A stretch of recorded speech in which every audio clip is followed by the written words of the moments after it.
Dá só um minutinho que eles estão entrando aqui. Uhum.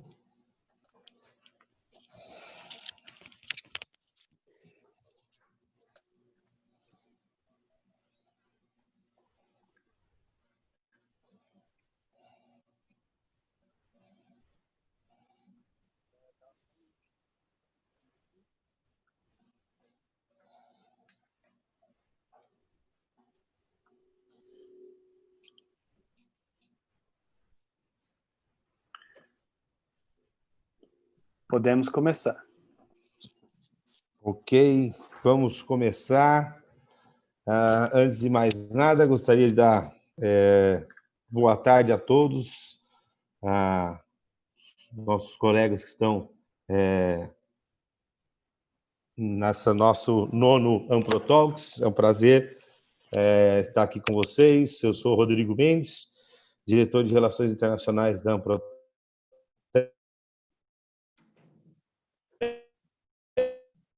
e é um prazer muito interessante nessa nossa nona AnproTalks, que vai discutir os clusters globais de inovação, empreendedores e investidores respondendo à pandemia. É uma honra que eu apresento a vocês o professor Jerome Engel. Professor Jerome Engel, para uma pequena introdução, é um especialista reconhecido internacionalmente nas áreas de inovação, empreendedorismo e capital de risco. Professor da Universidade da Califórnia, em Berkeley, fundador do Leicester Center for Entrepreneurship and Innovation, professor adjunto emérito da Haas School of Business, atua em conselhos de administração e conselho consultivo de vários empreendimentos, empresas de capital de risco, centros de inovação em todo o mundo, e autor de um livro clássico na literatura da nossa indústria, do nosso setor, que é o Global Clusters of Innovation, Entrepreneurial Engines of Economic Growth Around the World. E antes de passar a palavra ao professor Jerome Engel, eu gostaria de fazer uma pequena introdução aos colegas que estão aqui conosco. Nós teremos tradução simultânea, então, se vocês identificarem no menu do Zoom, logo abaixo da sua tela, tem um botãozinho Interpretation. Se você clica nesse botãozinho Interpretation, tem ali English and Portuguese. Se vocês colocarem em português, vocês vão estar num canal exclusivo de tradução simultânea. Renata, nossa tradutora, está a postos e fará a tradução. Então, aqueles que precisem se sintam confortáveis ouvindo pela tradução, por gentileza, façam esse procedimentinho para que vocês possam ter acesso à tradução. Esse canal principal será em inglês. Então, dito isto, eu peço licença aos colegas brasileiros e passo ao inglês para conversar e introduzir o nosso palestrante, nosso colega que vem nos agraciar com o papo de hoje. So, Jerome, thank you very much for accepting our invitation and joining us in AnproTalks. As I already mentioned, and I do it again, it's an honor to have you here with us. Thank you very much. I really believe that this is going to be a great event, a lot to learn, a lot to be inspired, and a lot to discuss, and also exchange. I think that's going to be the main drive of our talk today. So if you please, be very, very welcome virtually to Brazil. And I will just, I did a quick introduction about you, but I think that you're the best one to tell all your story and so many things you've been doing. And then will bless us with all your, everything you have to share. Thank you very much, Jerry. The Zoom is yours. Thank you so much, Rodrigo. I really appreciate that, Rodrigo. Very generous of you. First of all, good afternoon, everyone. It's morning here in Silicon Valley. I'm calling you or talking to you from my home. In the world of Zoom, we all work from home these days. So even though you see the backdrop of the Haas School of Business behind me, this is where I am associated. It is my university. But of course, today we have to be in a virtual world. And this is exactly what the topic of our talk is. It's the impact of the new virtual world, the impact of the driver of that, the COVID-19 pandemic, on all our lives and particularly our business lives. And for those of us that are entrepreneurs and investors, it's a threat, it's a challenge, and perhaps an opportunity as well. So we'll be looking at both sides of the coin. So Rodrigo was very kind to give you an introduction that listed all my affiliations, in venture capital and entrepreneurship and in my experience in big business as well as academia. I'll tell you my story a little differently, because my story, like all our stories, go over a long period of time, over our lifetimes. And stories are the way we communicate. So what is my story? Well, it'll take us through education, finance, entrepreneurship, venture capital, academia, and regional economic development. These are the areas of my focus. But how did I end up here in COVID-19 time of 2020 to talk to you about this? Why do I have any perspective? And it has a lot to do with my perspective on clusters of innovation. And this is essential, not just how businesses evolve and innovate, but how they work together and support each other and accelerate each other's development. So I have an academic background like everybody else. I came out of business school at Wharton and went to work with a large financial services firm, KPMG, and I stayed in the accounting profession for 20 years, ultimately specializing in working with technology businesses, and had the opportunity to work with some of the keystone businesses of Silicon Valley. After 20 years in a organized profession, hierarchical, totally not entrepreneurial, I got the opportunity to bring my expertise to the Haas School of Business at the University of California, Berkeley, where I founded the Lester Center for Entrepreneurship because I had worked with these entrepreneurial clients. And while at the university, I had the unique honor and opportunity to work with businesses, some of which I founded, like allbusiness.com. Others I've been on the board of for 30 years, like Vituity, which is a big medical services firm. And others were major utilities like Edison International. So I saw many different types of businesses. Then I helped found some, my own venture capital firm, Kleinhawks and Company, Leapfrog, a intelligent learning tool for children that we took public, Maxis, which created the Sims, SimCity, and electronic gaming. And that's an industry I've stayed very involved in, even into the 2000s, as I've worked with other venture capital firms and advised a company that commercialized Pokemon Go, the company Niantic Labs, and have I've been in educational software and software as a service with Adaptive Insights, and of course, stayed in teaching all this time, teaching what I was learning across the world at different universities, principally at Berkeley, but as an invited guest faculty member at the National University of Singapore, at Imperial College London, at the Technical University of Munich, and very importantly, with our National Science Foundation, I've led a program called the I-Corps, which has given me a chance to see yet hundreds of more entrepreneurial opportunities. And now I've written about what I've learned in the Global Clusters of Innovation book, co-authoring with many colleagues around the world. So this diverse background is simply an accident. It wasn't on purpose. And a lot of innovation is by accident. It's caused by externalities, things that shock the system, give us new opportunities. And that's what COVID-19 is, perhaps. So what are we going to talk about today?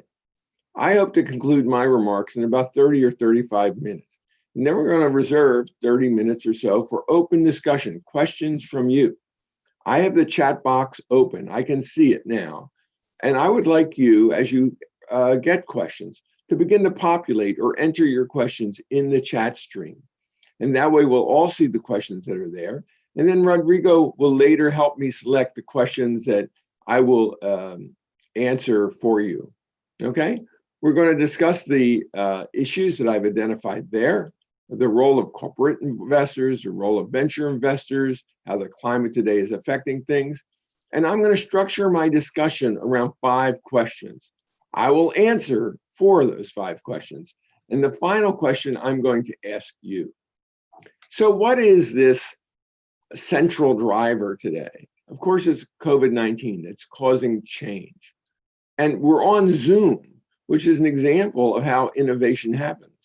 3 years ago, nobody would have heard of Zoom, except for, the venture investors or whatever. We were all on Skype, or we thought that was, innovative. And before that, we were on WebEx. And before that, we were on the telephone on a, conference call. And each of these platforms thrive and die. Why do they change so quickly? And why do they thrive quickly? And what are the threats to them? Zoom today may be something else tomorrow. 2 years from now, when we meet again virtually, it may be a different tool. You might think Zoom and Netflix and Amazon, these companies that have just really benefited from COVID are now unshakable. Well, nothing is unshakable because shocks create trends. Disruption overcomes inertia. So let's look at a case example of that. And this is a picture of my university. And I love this photo. I love my university. But I'm going to suggest that universities like mine, even leading universities in Brazil and around the world, are all subject to a threat from COVID-19. And let's look at this case example. Zoom University is now the big university, right? We all go to Zoom University. My own university is really not going to have on-site classes again. We have 30,000 students, a faculty of 10,000. We have, graduate students. The faculty is not 10,000, but with the graduate students, it's 10,000 teaching individuals at some level. All these individuals have learned to teach in a classroom. Well, that's all gone. We're not going to be in classrooms again, even with the best of cases, until the spring of 2021. So everyone in the world is in this circumstance. All universities are shifting to virtual for the safety of their faculty, for the safety of their students. So we all are essentially in Zoom University. What's the differential? What's the brand differential now? The brand value of, a Berkeley versus some other university, a Harvard or Stanford versus another university, when it's always talking to your professor online. The sense of community is shattered. The sense of place is shattered. And that's a lot of the value of these large brand name universities. So their business model is essentially threatened. Before COVID, we would say content was king. The business model was sage on the stage, the bright professor standing in front of a classroom of 50 or 100 or 600. But we already had trends in place, which was a consolidation around the big educational brands. Harvard through its publishing, Wharton through its multiple locations. People were experimenting with how to get their brand extended. And it might be unusual for you to hear me talk about a university as a business, but indeed it has customers, beneficiaries, funders, it has an audience. But post-COVID, it's all Zoom. Content is becoming commodified. If you think I'm a good lecturer, if you think you want to hear from me, there's no reason you have to come to Berkeley anymore. You can sign on to a great discussion group like Rodrigo has organized here, and you're getting, virtually, a lot of the same content. So content's not the differentiator anymore. It's always been context that matters. And there's no clear answer to how we're going to differentiate on context. So this Gen Z, we talk about the young people being Gen X, Gen Y, Gen Z. Well, Gen Z, our current young people, 20s and 30s, it's Generation Zoom, right? And a common joke around college students, my college students, is that they all go to Zoom University. It's the same school with different names. There's even a business that's been created to sell T-shirts for Zoom University, right? So you see this emergence of Zoom capturing huge value. I mean, now more valuable, of course, the airlines have been in crisis, but you look at this huge shift now, Zoom is more valuable than the 7 largest airlines. And that shift occurs so quickly. So what is it that causes these shifts? This is X Prize, which was one stimulator for change, where there was $1 million and then a $10 million prize.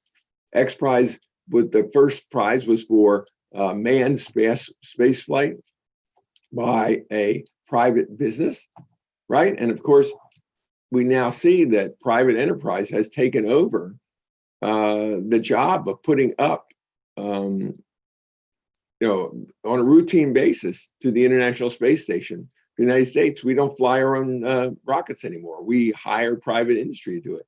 And that was all stimulated. That change from government control to independent enterprise through things like the X Prize. So what moves this pace of change? The change might have been happening anyway, but what makes it happen so quickly? What moves it from being incremental? And I want to suggest that there's a curve I always love to use when I lecture.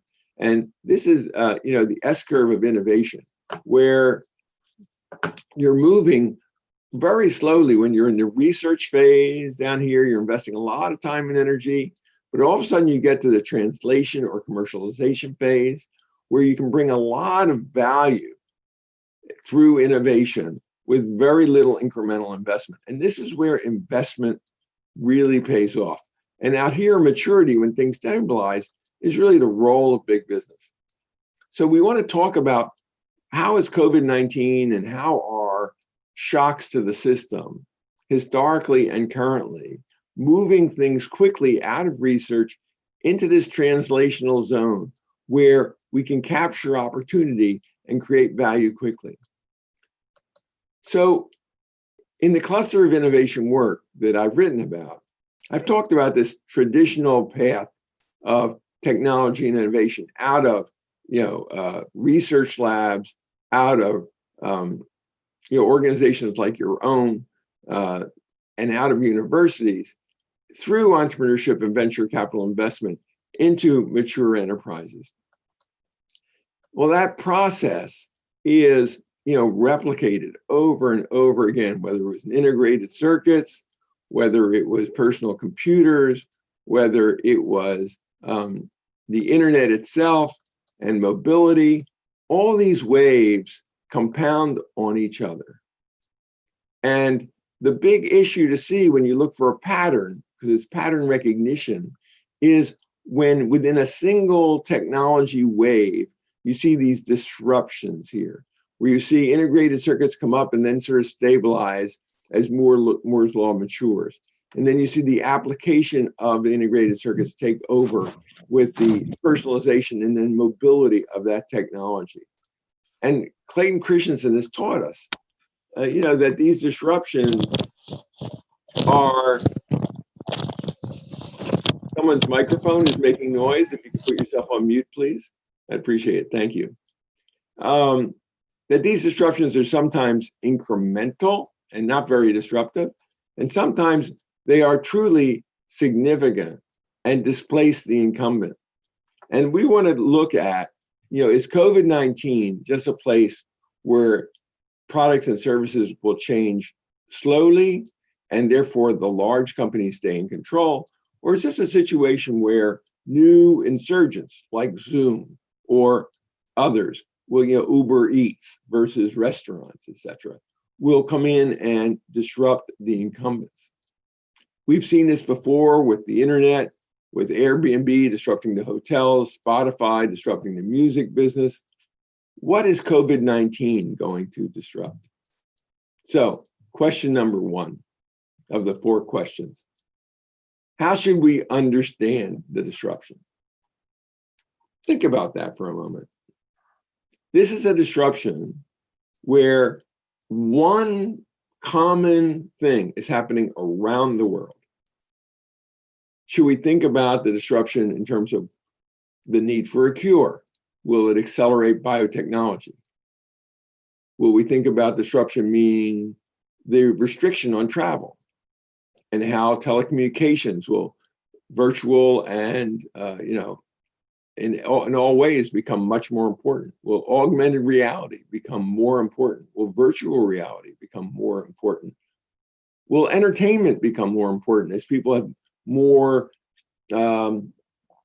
time to invest in sort of reading? Will people read? Will people go to, we're not going to go to the movies, right? So are they going to watch TV passively? Or are they going to engage in interactive entertainment? So when you look at a global loss like this, and then you look at this chart reflects the economic losses predicted across the world, how is that going to change who has disposable income?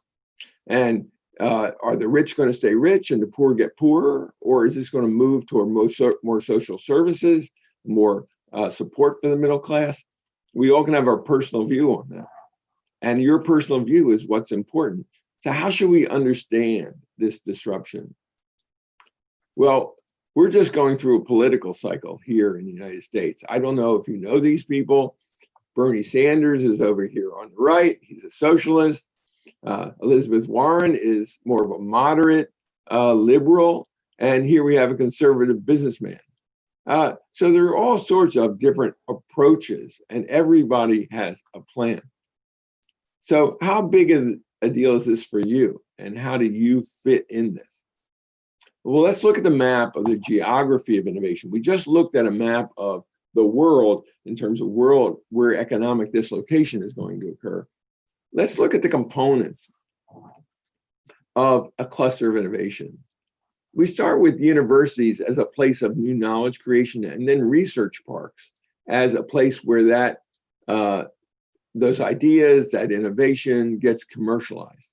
Well, that's a seed for the start of this process if we're going to start somewhere. But it doesn't work at all unless it's extended by entrepreneurs. And the entrepreneurs make these ideas into businesses, but they can't do it without capital. And the capital has to come from either investors or government support. And then ultimately to scale, very often, they require partnerships or acquisitions by major corporations. So this is a virtuous cycle, because even if it's an acquisition by a major corporation, that creates liquidity or cash that goes back into the system. So we have investors, we have acquirers, and we have support by managers, people like myself and others who either work in these businesses or advise these businesses as professionals or support these businesses through being in government. Now, I would argue that every economic cluster that you may live in or work in has these 7 elements. And this is a way to analyze your local community, your cluster of innovation. Now, that doesn't mean all clusters are the same. Everyone is different. Sometimes government has a bigger influence, more proactive, more aggressive, like Singapore. Sometimes major corporations have control of the bulk of the cash and really drive the process. That's Europe, more or less. So every cluster is different, but they all can be analyzed through this lens. The key is to understand that these attributes interact with each other. And how is COVID-19 going to change this interaction? Essentially, when we live in a global world, because markets today are looked at globally, and we often are in winner-take-all markets, like Amazon takes over the world, etc. So our biggest businesses have to collaborate globally with other communities. So how will that collaboration, that's so important, that communication, change with COVID-19? So if you want to read about more of that thinking, that's in the cluster of innovation work that I published, if you'd like to learn more about that. But my thesis to you is that COVID-19 can be both an accelerant and a depressant.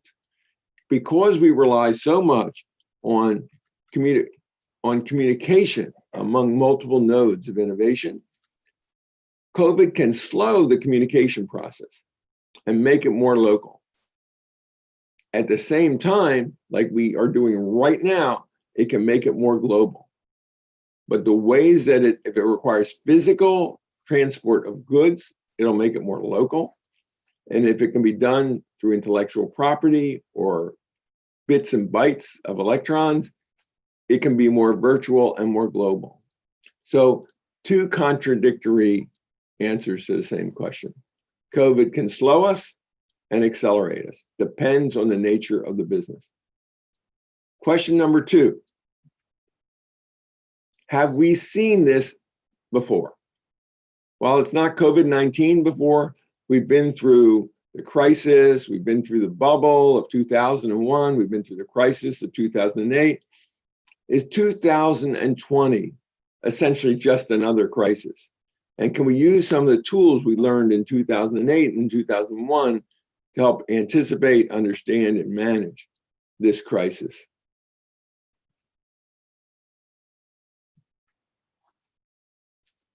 I'm going to suggest that today is different. Some of the tools will apply. The tools that might apply will be the triage and curation tools. We'll talk more about that. About the evaluating your existing portfolios if you're an investor, and retreating and supporting those key businesses that will be advantaged by COVID-19. But that may mean sacrificing your support for some other businesses that will be disadvantaged by COVID-19. And these are brutal decisions. And these are difficult decisions. But these are decisions investors have made in the past and have helped investors through 2008 and 2001. And we can point to a lot of examples. Question number 3. Clearly, COVID-19 is a shock to the system. It's exactly the kind of shock we were talking about that can stimulate change and innovation. But how will this look when we look back on it? In 2025, will we see March 2020 as a pivot point? Just like in the United States, we see September 11, when the World Trade Center came down. There's history before 9/11, September 11, and history after. Everything is seen through that lens. Is this really time for a serious reset, or do we just keep doing what we've been doing in the past? How will this play out with not just us who are entrepreneurs and venture investors, but how about the limited partners? In other words, those large institutions that invest in the venture capital firms who dedicate hundreds of millions of dollars to the venture capital sector that's then deployed by professional investors. How will it affect your portfolios, your activities, your new businesses? Question number 4. Does COVID-19 drive fundamentally new trends, new solutions, or does it accelerate ones that were already in place? And here I'm going to suggest that it's an accelerant, that we can tell what's going to happen in the future by evaluating. If we just take the businesses that we're looking at and thinking that they were essentially had momentum and brought important solutions, the fundamental technologies, fast chips, quantum cryptography, artificial intelligence, CRISPR and biotech, electrocharged therapeutics, microbiome technology. These fundamental drivers were driving startups and new ventures to bring solutions. Which of these, through the filter of COVID-19, are going to be enhanced? And I think that's a relatively straightforward analysis. We don't, in a sector, we don't know which one will win, but we can look at sectors and clearly see which will be advantaged. So I think it's an accelerant, not a fundamental change. It takes things and pushes them forward. Accelerates a process by 3 or 4 years that was already in place. Examples of that are like how Amazon, which was already very, very strong, just in the United States at least, is just dominant. When you're not traveling to the store, just going online and buying whatever you need and getting it delivered within 24 or 48 hours, it's just the obvious thing to do. Or entertainment. Looking at not just gaming. I'm very involved in Pokemon Go and other businesses where I see the underlying statistics. I have access to the underlying data. And I see that under COVID-19, you have this lift in terms of engagement. Well, so there's not only the participation in the games, but now with no sports. Sports is a big media source of consumption. Well, all our basketball and football and it's all gone. But what's still there is electronic sports, where people go and observe and watch other people play electronic games. Now, you and I may not do that, but this is a huge business. And now the electronic gaming business is larger than the music business and TV business combined globally. You may not have been aware of that. It's always a shock to me when I think of that. So having this as a spectator sport is a big shift and will create a lot of opportunities for people to commercialize. So my question for you, I want you to look at these 7 statements, and I'm going to leave them up. And I want you to take a minute while I enjoy a cup of coffee. And I want you to think about which you agree or disagree with. Number 1, in 2020, we have not really seen venture funding fall off yet. The numbers, when you look at them, even coming through the second quarter, it's still relatively strong. Are we going to see a real shrinkage in the amount of dollars going into supporting new ventures? Number 2, professional investors, venture capitalists, are going to carefully triage their existing portfolios, that we're going to see them abandon or not support, if you will, for future investment in certain firms and double down on others because of COVID-19. Number 3, hypothesis is that 2020, these are all hypotheses, right, guesses, that 2020 is different from the dot-com bust of 2000 or the financial crisis of 2008. In 2000, we had a whole asset class, internet investing was discredited. In 2008, we had a financial crisis. That 2020 is fundamentally different, and it's going to need different approaches. Number 4, there's really no shortage of money. Interest rates in the United States, not in Brazil perhaps, but in the United States, interest rates are 0. In Europe, they're negative. So, there's no shortage of capital to go into the equity markets. We see the equity markets still relatively high. Why? Well, it's not because the financial returns are going to be good. It's because there's nowhere else to go, right? So does that mean that we're still going to see the venture sector supported well? Number 5, trends toward digitalization will increase, accelerate. That's fairly easy. But how is that going to change finance, entertainment, banking, commerce, healthcare, education? Number 6, opportunities for companies all the way from early stage startups to large tech companies will remain huge. You're an optimist. And number 7, no matter what, this shock is going to cause major disruptions for at least the next 2 years. So the statement here is that it's not going to go away in 6 months or a year, that it's at least 2, maybe 4 years of disruption. So what do you think? I'll look for some of your responses in the chat stream. So with that, Rodrigo, I'll turn it over to you. Well, thank you, Jerry. Thank you very much. Lot to think right now, and you definitely are challenging us with these questions, and I hope our colleagues will join us.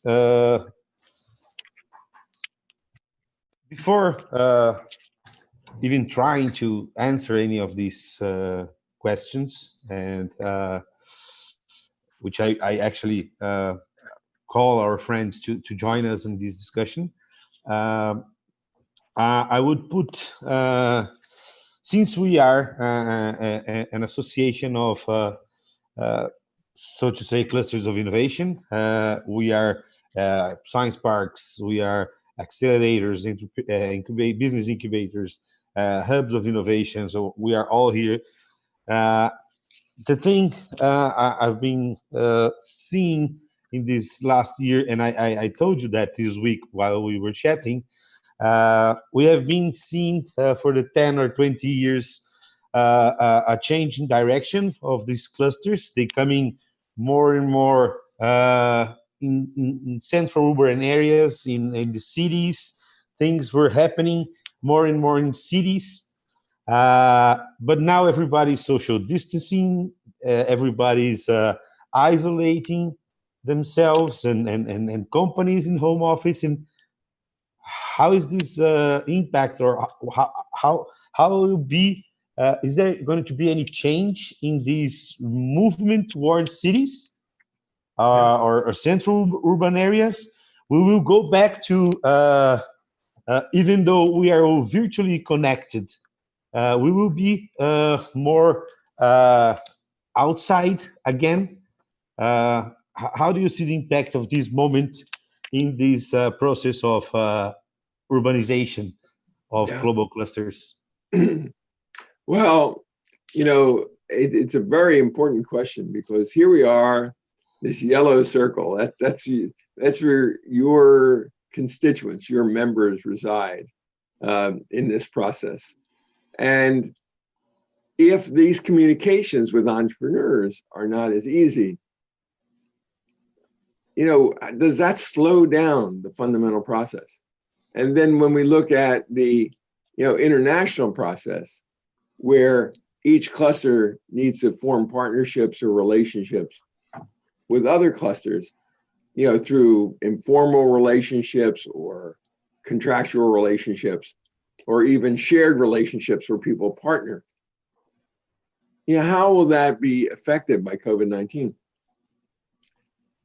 I think it's a major disruptor. I mean, what I'm seeing in my own accelerators here is that one of the big benefits was our local accelerator I'm most involved in, I'll use a specific example, is called Skydeck, SKYDECK. And we bring not just the fundamental model that many are familiar with, is you bring scientists and engineers from the university, and you give them a place to start a business, and you give them some training, some support, you introduce them to investors, you run some courses, and we do all those things. And the thing that made Skydeck really wonderful was we also invited people to apply to come and visit and set up residence at Skydeck for 6 months, no matter where they were from in the world. So we would have teams from China or Brazil come and set up, because they wanted to set up this connection between two locations. So the way they do is they come and join our accelerator. And the benefit of being in the accelerator, rather than just coming and opening an office, is they were in an open shared space with other people in a community. And this is exactly what is disrupted now, right? Because even if they could travel, and they can't, right? Because there's visa restrictions and health concerns. That travel, even if they could be here, you're not going to sit in an open workspace and have everybody having, a cup of coffee together. I don't know if you can see my coffee cup, but I'm sitting here with you can't see it because of the screen, but my coffee cup. This is a social statement, right? We sit and we have coffee together. And you don't have to have an agenda. We simply say, you don't even know somebody. You say, let's go for a coffee. I've traveled to Brazil enough. I know going for a coffee is a very important social exchange. Well, those exchanges are broken, right? So I think fundamentally it disrupts innovation. I mean, because it slows communication. And things like this meeting now are important, but the problem is they require structure, an appointment, a time, a purpose. I don't know about your day, but my day is now broken into half-hour segments where everybody says, let's have a chat, and you schedule it, rather than just casually getting together.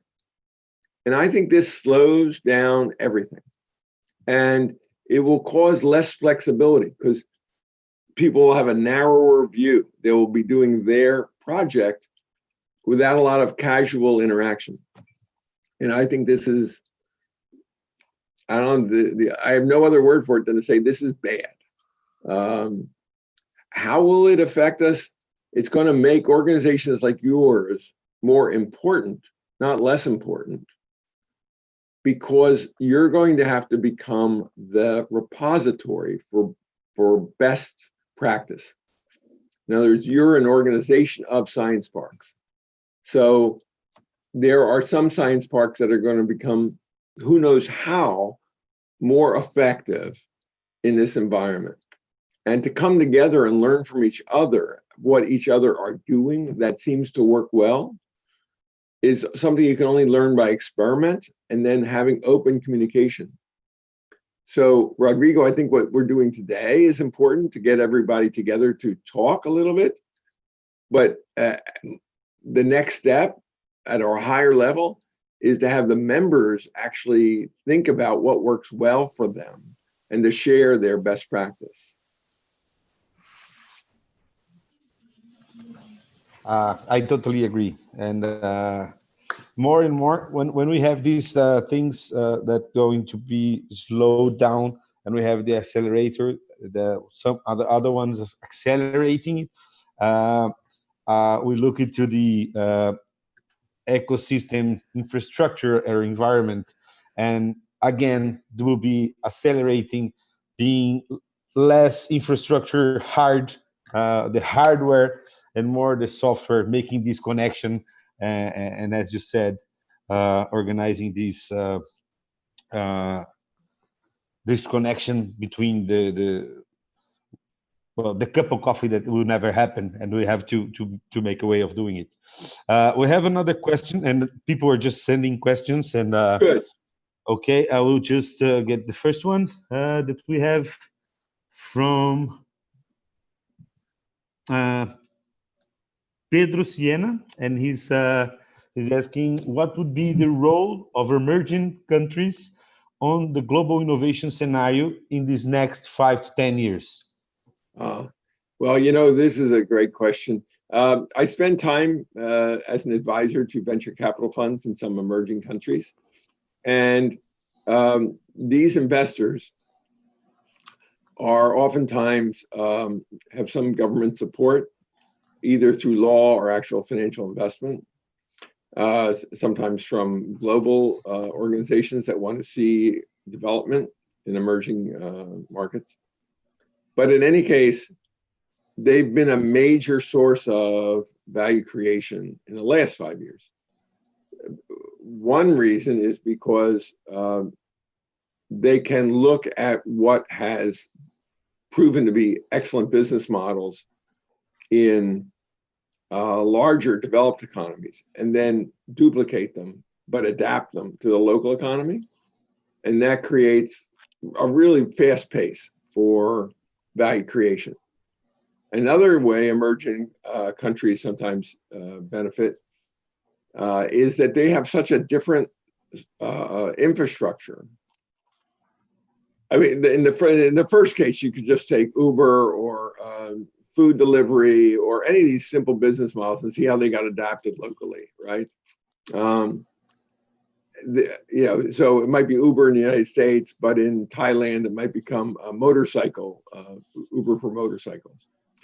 But in banking, if you look at banking, for instance, Africa is really a leader in innovation. And you might be surprised by that, but it becomes because the infrastructure was so weak in terms of roads and financial controls and a lot of ways that the banking infrastructure was not robust and did not serve the lower income population, that we have M-Pesa and other types of businesses emerge where you have virtual currencies and you have remote banking over the telephone really be led there. And then the major economies follow and really are followers. So the emerging economies are really the leaders.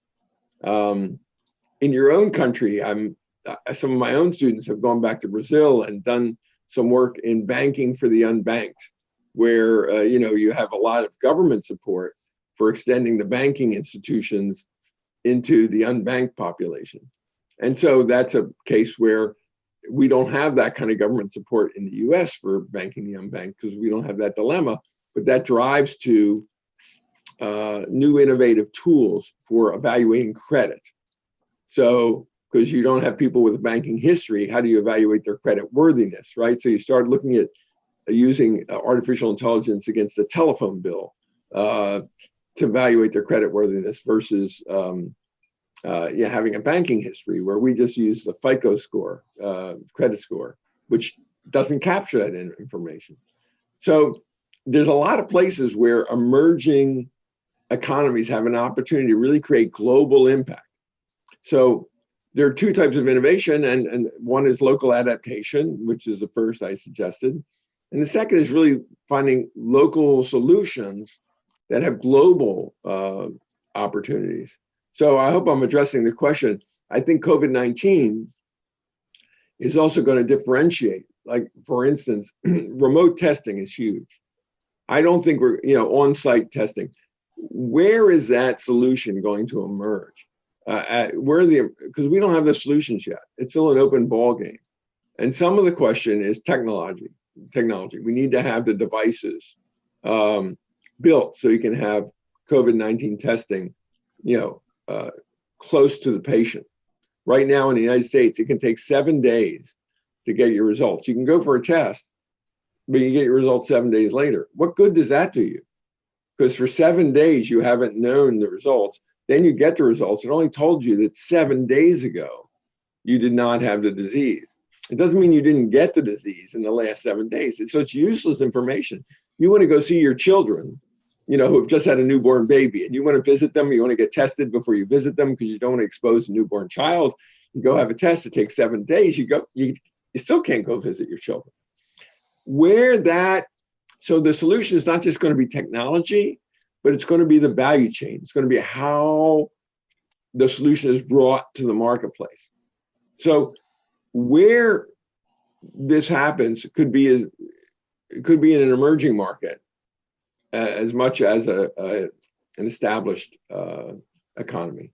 So I think it's really looking at the exact situation of where you're going to have globally applicable business models, because sometimes it's going to be the business model of how things get done and not the technology that underlies it.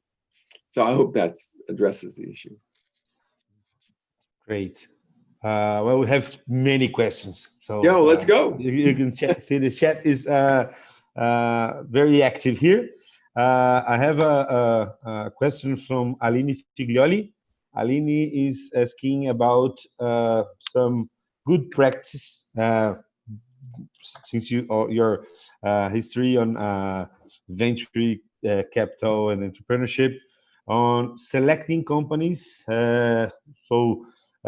For incubation acceleration process, would we allowing you to pick up winners on a very early stage in these times of COVID. If you see that slide of yours with the technologies, that would be the next one, or what would be? Yeah. If I had the answer to that question, I would be, I think God. I think God is the only one with the answer to that question. I don't mean to insult anybody's religion, but if anybody's an atheist, I'm sorry. But this is a very difficult challenge, of course. And I think the only answer is to look at fundamental trends. I mean, really robust trends. And in other words, what's a trend? A trend is virtual entertainment, okay? And that doesn't mean every virtual entertainment company is a good company. But you look at a trend where you or your research park has an advantage, right? I think everybody has some advantage, whether it's regional, location, the people around you, the advisors, the people involved in your organization, the institutions, what they know. Where can you bring an advantage to a trend that is going to happen anyway? Like, we know there's going to be more. I can just I would bet my life easily that there's going to be more, consumption of media, electronic media, period. And that electronic media will be more and more active as well as passive. So not just Netflix, which is passive, but gaming, which is active, right? And that gaming will become more mobile. Okay, so that's already in place. So I'm not making something new. The gaming on the mobile phone, it's also then going to become in other devices like glasses, that they're going to be, communication in many devices. That's already true. We know that, right? Because here I don't know if you can see, but I have communication on my watch. I can game on my watch. 5 years from now, I can game on my glasses. That's not a guess. That's 99% certain. So, okay, that's a trend, but that doesn't tell you what company. It doesn't tell you who. So, okay, pick a trend where you can bring advantage. Then it's all about people. Pick the teams with the best people. The people that are going to have the robust personal strength to keep learning, because you want to pick learning teams. Now, this is nothing new either. It's been in your business, forever, but this is not new, but it's also true for COVID-19. You want to pick teams, not that say they have the answer, but they can prove that they have the ability to keep looking for how their advantage applies as the world changes. Because COVID-19 is not just going to be what it is today. I mean, let's say tomorrow we have a cure, right? And we have a therapy and we have, a vaccination, everything's fine. The thing we've learned is that the world is more susceptible to pandemic than we thought. The experts always knew that we were at risk of pandemic, but we always ignored it. We thought, oh, that was 1918. It's not today. Well, now we know that, it might be every 2 years, every 3 years, every 5 years, there's going to be another new invasion. So the process of responding, it's not just whoever gets the cure and whoever gets it is done. It's going to be the ability for a supply chain to develop solutions and bring them to market. So maybe the business is a piece of the supply chain rather than the therapeutic itself or the vaccination itself. So where you have an advantage in your institutions, in your organization, where you're part of a major theme, and where the team, selecting for the team. So I would focus on selecting on the teams that have the capacity to learn and adapt within a theme. That's the criteria I would use. Great. Thank you. It was, I think you made the point, exactly what Aline was asking. So, trends and teams and the entrepreneurs. That's the main thing. Well, we have a question from a common friend of us, Jose Piquet. So his hello, Joseph. His roles of local economics, roles of local ecosystems of innovation as connectors of the global innovation ecosystem. How can we take advantage of superclusters of innovation as platforms for helping startups for growing? Thank you, Joseph. So Joseph is referring to an idea that the cluster doesn't stand alone, that the cluster is part of a world global system with connections between the clusters. And he's really pointing out, how do we take advantage? And the classic answer is two things. I don't know if you can read easily, but this bottom box is weak ties. Now that's a sociologist term. It doesn't well describe what it means. But what it means is a large number of casual exchanges. You know, this is right now, Rodrigo, a casual exchange. And it's these types of interactions where we become familiar with people. We build friendships, if you will, more acquaintances. And we have a long, I hate to say it, a long LinkedIn profile of connections. But essentially that we know people and we know what they're good at. We build trust with people, and that speeds communication. Because Rodrigo, if you call me next week and you say, Jerry, I need help with something, I go, oh, okay, I know who you are. I don't have to spend 2 hours figuring that out, and I can move forward. Well, why do I trust you, Rodrigo? I trust you because you're a friend of Joseph, and Joseph introduced me to you, right? So my relationship with Joseph is 20 years. My relationship with you is 2 weeks. But you borrow his credibility, right? Because of your introduction. So these are all these weak ties, how we can help each other build networks where we rely on the long-term relationships that we have to extend to the valued networks that people have locally. So I want to know the local relationships here in Brazil through you or my other friends in Brazil. I want to know for Joseph, he's maybe speaking to us from Barcelona, and I have gotten to know and trust people in Barcelona because of my relationship with Joseph. But Joseph was at one time with somebody I did not know. He visited me at the university, and I trusted him because of the people that introduced him to me. So these weak ties are very, very important for especially the leaders of local clusters of innovation, for the leaders of organizations like yours. Their job is partially to build the weak ties. And those weak ties over time move into stronger bonds. But the most important is a broad network of weak ties that are trusted relationships. It doesn't mean they're shallow. It means they're trusted. Great. And lot to think about that.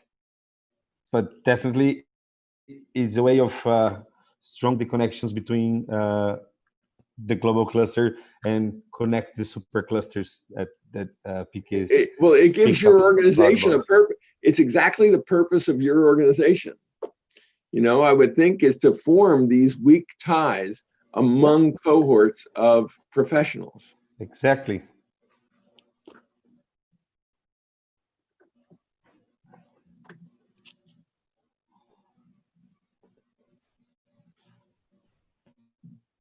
Okay. We'll move on. And there's an interesting question here from Ney Grando. He's Jerry, you freeze? You're hearing me? I do hear you. Okay. I do hear you. Yes, I'm reading the questions along with you. That's why I look like I froze. Okay. Ney Grando asks, what do you think about the role open innovation corporate startups engage in the general startup and innovation ecosystem? And I will add to that. I read and I already listened to another presentation of you talking about specifically in corporate venture that to create and build these ecosystem, the corporations would need more than just acquire startups or get involved in connections. They would need another role in the ecosystem, actually supporting it more. So to add to Nay's question, what would be the role of the corporate ventures in supporting the ecosystem and strong, making it strong, the cluster of innovation? Yes, thank you for the question. I appreciate Nicando. Thank you for that. And Rodrigo, you enhanced the question perfectly. Well, I had mentioned the role of major corporations, and I had focused on them as acquirers, and that's a very shallow, limited description of what the role of the major corporation is. Major corporations that do this well, and I could list many. I mean, Intel is the classic best example for a long time, but you could say HP, you could say Cisco. There are many. Really look at how to open their organization to insights from others, and not just to buy, do what we call tuck-in, acquisitions. A tuck-in acquisition is one where a feature or a technology fits within a current suite of products, and you tuck in something to shore up that strategy. Of course, they'll do that, but really in a much broader way to help open their organizations to the world of entrepreneurship, so it really changes the culture or supports the entrepreneurial culture of the large corporation. So that by having a proper set of tools, which includes corporate venture capital, which is different than simply M&A, simply than investing to eventually acquire, but it's investing to learn, and using corporate venture capital as a gateway to having windows on innovation that's going on in the world. And that's one very concrete way. Also, you can have technology scouts, you can have university relationship experts, et cetera. You can have research grants. You can have many ways of interacting with the entrepreneurial community. And I want to come back to the role of the research park, because the research park can be a window for the major corporation, because you offer a whole suite of companies. You offer a whole way of saying, hey, what are you interested in? I have, a suite of 50 or 20 or 100 companies that I monitor or involved with, not just the ones that reside in my research park, but all the ones in my community. So in building that, because it's difficult for a single entrepreneurial company to build relationships with multiple large corporations. Because one of the downsides is that large corporations take a lot of time to build relationships with people within. Even if you succeed in building a relationship, ultimately it's a personal relationship. And people within large corporations change roles often every 2 years, 3 years, they may shift. So it's institutions like your own research parks that can invest the time to have a robust organizational to organizational relationship. And using the entrepreneur, using a relationship with the research park, can build their relationship with large organizations that are conducive to having true innovation partnerships. And those innovation partnerships can lead to distribution agreements and acquisitions, but that's not solely what they do. They can just invest to learn, and it can be collaboration. I remember one of my first startups, allbusiness.com. I didn't mention it too much. It was on my slides. But it was simply a .com startup. Like everybody else in 1997, I did a .com startup. And it was to support small and emerging businesses, because that's what I do. And my first investor, like we were raising a $500,000 Series A angel round, much like you would do today. But it was 97, so it was hot. It was, an active time for people to be looking at .com startups. And we were very fortunate to attract Intel and Intel Capital as a Series A investor.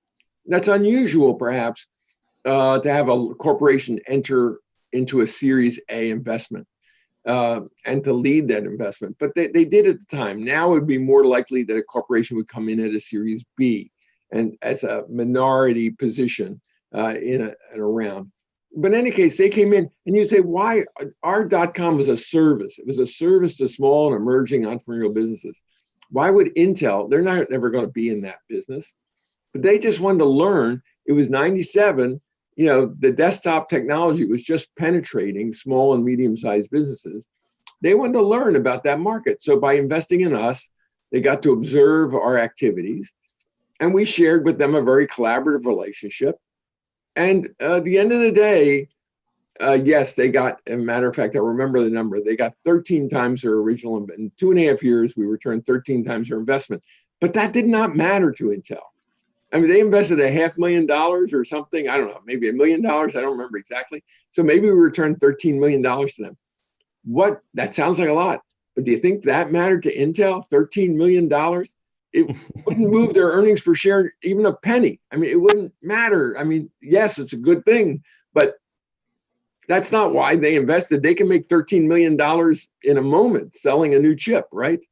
But they invested to learn about a market, and they're not going to learn about that market. There are many ways they do market research, but one way is to invest in businesses that are addressing a need that they're not going to address in their core business. So there are many ways to collaborate with major businesses, and major businesses bring tremendous value. So we shouldn't see them as enemies. We should see them as, well, they can be difficult to deal with. And yes, they can be very, you know, whatever, but anybody can be difficult to deal with. We should see them as opportunities, and everything else, like COVID-19, it's horrible. It is horrible, but we need to look at everything. It's like, how do I take advantage of this? And I think dealing with major corporations is a major overlooked opportunity. And thank you, Rodrigo, for having looked at some of the things I've written about it. I've written several articles that I would love somebody to read. Many people here among us have read that. Don't worry. On your answer, I would say that the role of the research parks, the science park, the innovation ecosystem is actually to spread this news, or spread this acknowledge that the major corporations are part of the ecosystem, and we can be this connection to the whole Absolutely. local ecosystem. So that's I would say that's our role. Actually, we are getting close to the hour, and that's the length of our talk. There's still many questions here. I think we could do one or two if it's fine for you. Yes, and then we can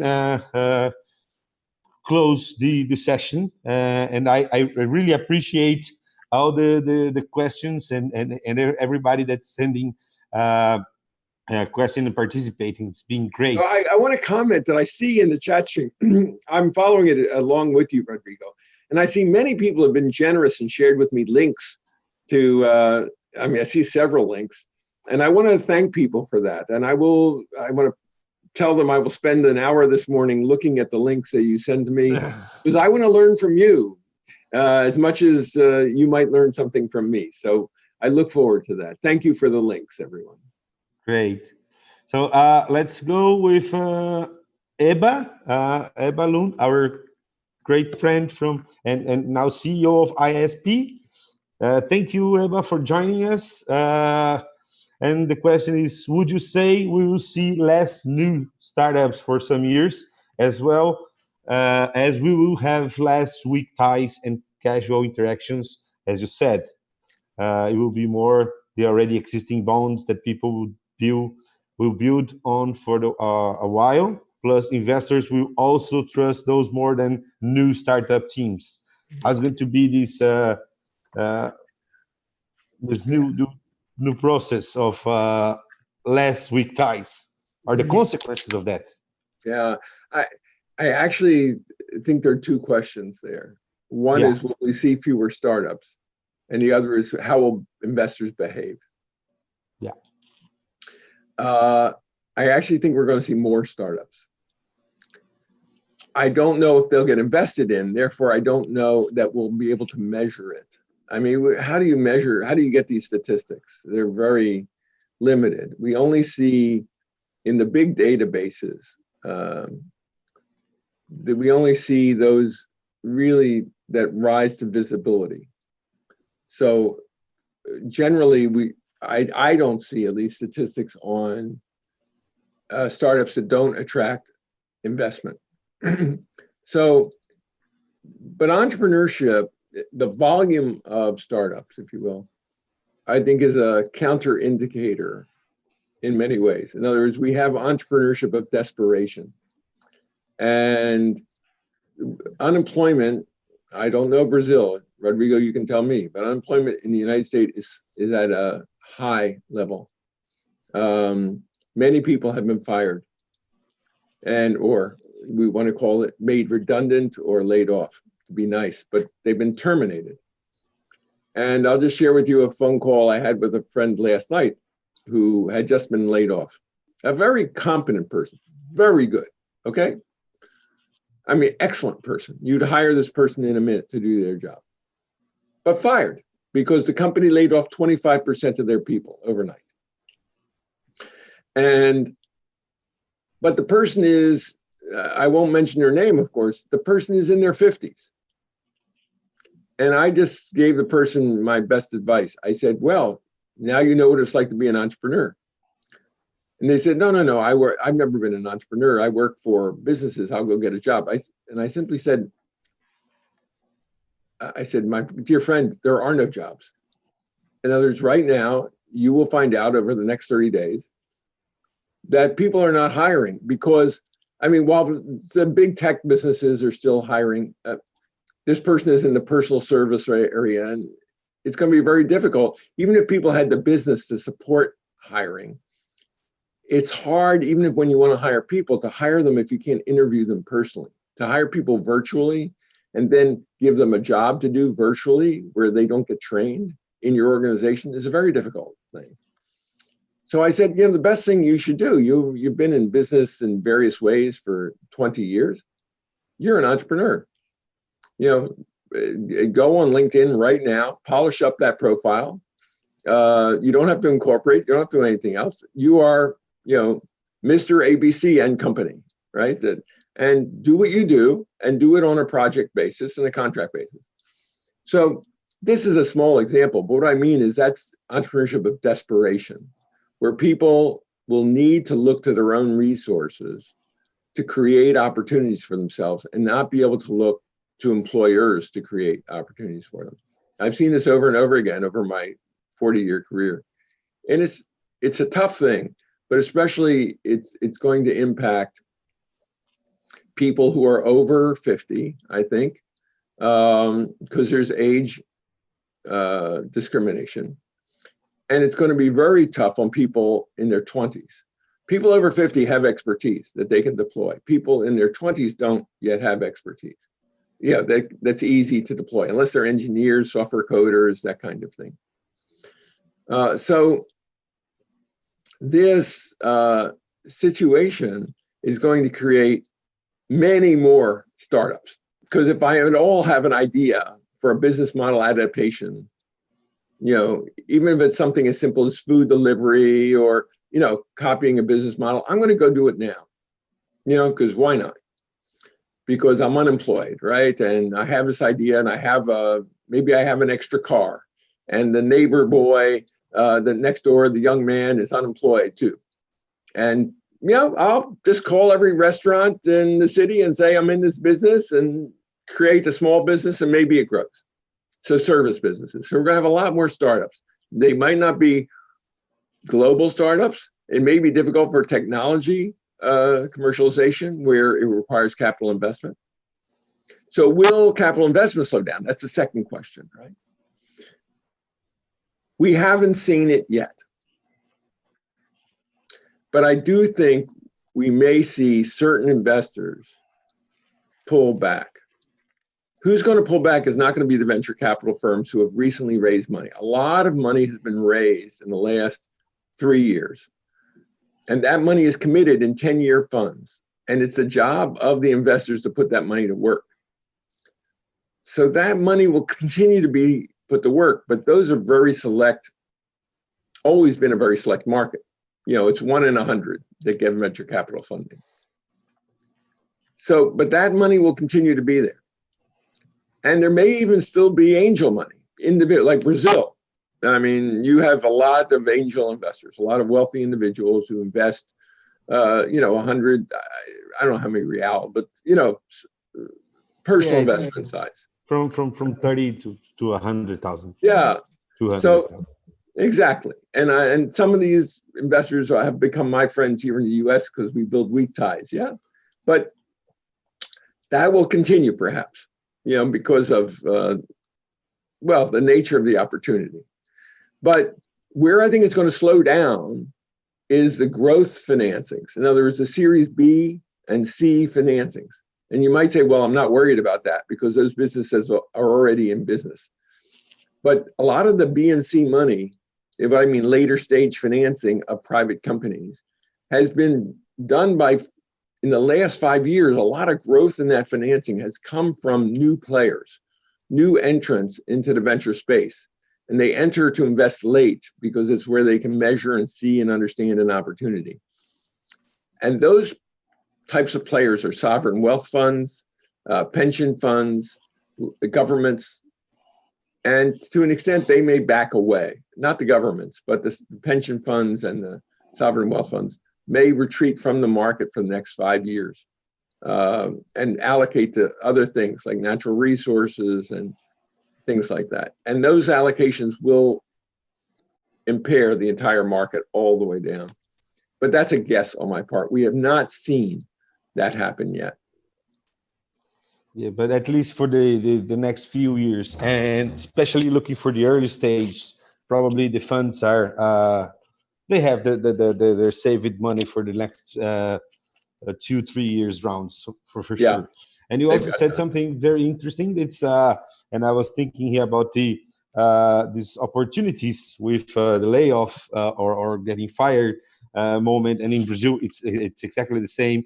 The unemployment rate is going high and higher, but the opportunity here, as just you said, is the amount of high qualified people in on their 50s or late 40s and 50s coming out of market and with a lot of knowledge, and perhaps the lack of knowledge or the lack of connections of that early 20 or 30 guy next door could be the focal point to we work with young and old working together.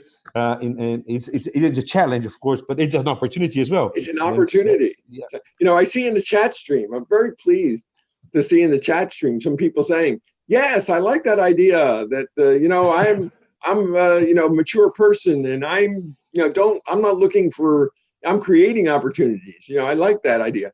And yes, for the science parks to be a home for this connection between young and old is a real opportunity. I mean, it's going to be a real need because the people who are really hurt here, you might say, are the older people because they're facing retirement, but we'll take care of ourselves. Think of the problem of the young people who have gone to college and all they know is to come out and look for a job. And it may be a couple of years of in the past, people who come out of college in this period when there's economic depression, if you will, their careers are sometimes hurt for their entire lives because they don't, that generation is held back all the way through their career.